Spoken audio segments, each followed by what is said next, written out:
one of the elements of where they want to take the world is a third world war, which they wish to involve Europe, the United States, and well, Canada, North America, and Russia and China. I was told by insiders in the 1990s in America that the plan was to lead to a conflict involving China. For this reason, in the 1800s, letters were written, and particularly one particular letter, between two high-level players in the secret society network, in which the three world wars were described of where they were going to go. And this letter included the detail of countries that would be involved and how it would be started. And it described the First World War, with the Germans brought into conflict with the rest of Europe and America. It described the Second World War in the same terms and said it would lead to a Jewish state in Israel.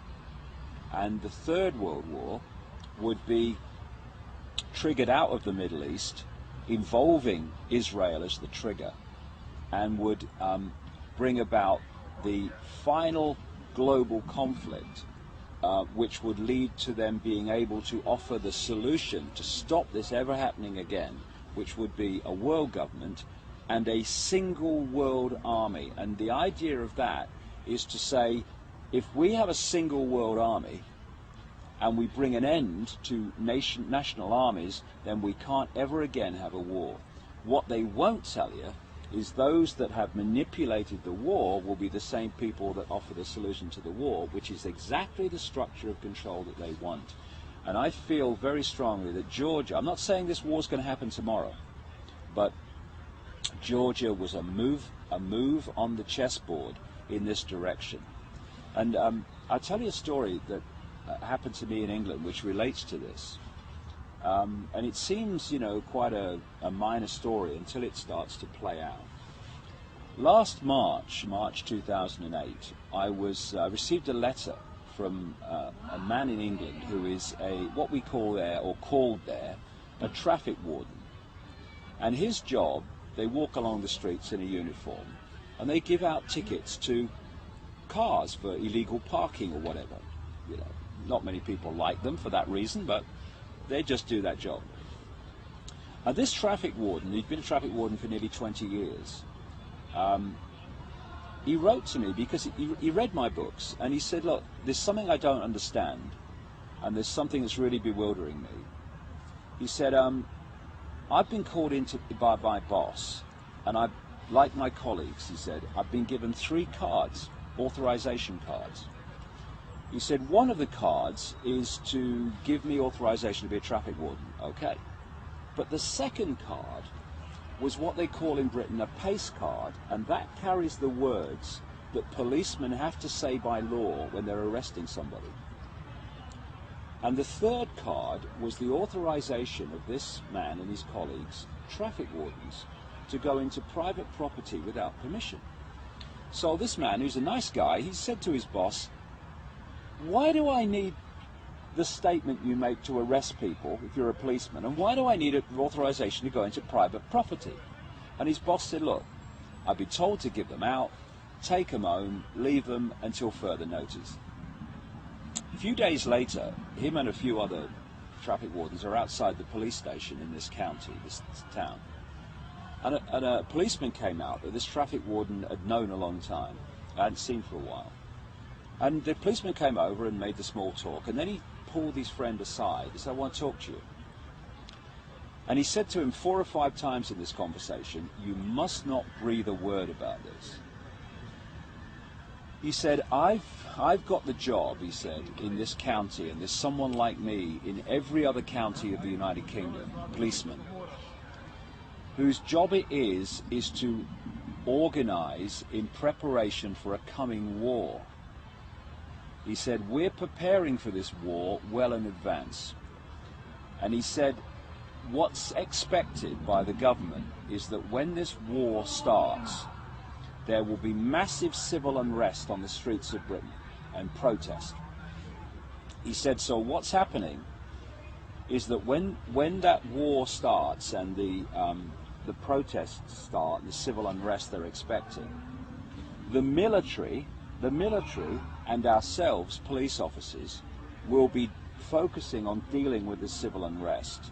And you, traffic wardens, private security guards and companies, closed-circuit television operators, and all these kind of people will be brought forward to do the jobs that police officers currently do while we're dealing with a civil unrest. Well, he sent me the cards and I saw them to confirm they existed. A few days after he contacted me, the British government announced that they were going to redesignate and rename traffic wardens civil enforcement officers, and they were going to give them powers, some of the powers currently that the police have. 10 days ago, all these months later after this happened, 10 days ago the government in Britain announced that they were introducing a new designation of authority called accredited persons. And these were security guards, private security firms, CCTV operators, etc., who were going to be given accredited person status and given powers that are currently the powers of the police. Now,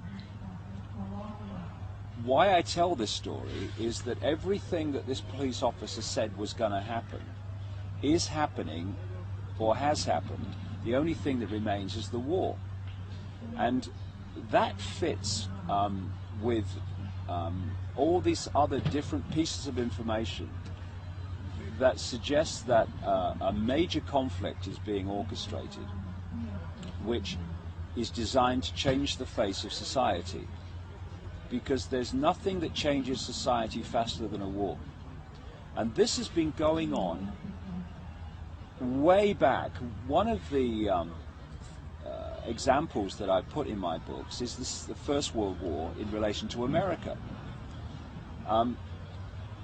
In the 1950s, there was an investigation by a congressional committee called the Reece Committee into what are known in America as tax-exempt foundations. These are organizations funded by the Rockefellers and the major elite families, who then pass the money out in apparently charitable ways, but it's nothing to do with charity. It's to do with funding this agenda while appearing not to be. And one of these organizations that they investigated, and there was a guy called Norman Dodds who was the main investigator, was an organization which is still going in America called the Carnegie Endowment for International Peace. What these investigators found was that this Endowment for International Peace was manipulating war. And they found minutes of meetings of this organization from the period in the early part of the 20th century, in which they were having meetings and discussions and saying, we need to change the face of American society and society in general. What's the most effective way of doing that? Well, it's a war. So we need to get America involved in a war.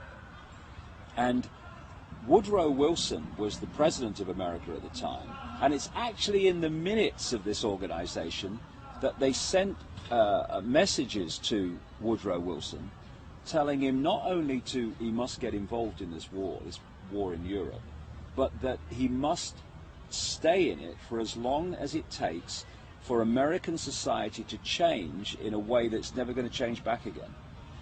And if you look at the world after a war, it's never the same as it was before, especially world wars. And they want this Third World War to change the face of global society to the point where they can introduce this centralized global structure. As they used to say in the 1960s with the Vietnam War, what would happen if we had a war and no one turned up? There'd be no war. What these people do is they declare wars and they get the rest of us to fight them. What we've got to do is stop fighting them and stop falling for this scam. Because if we go into this Third World War, then, you know, goodbye freedom.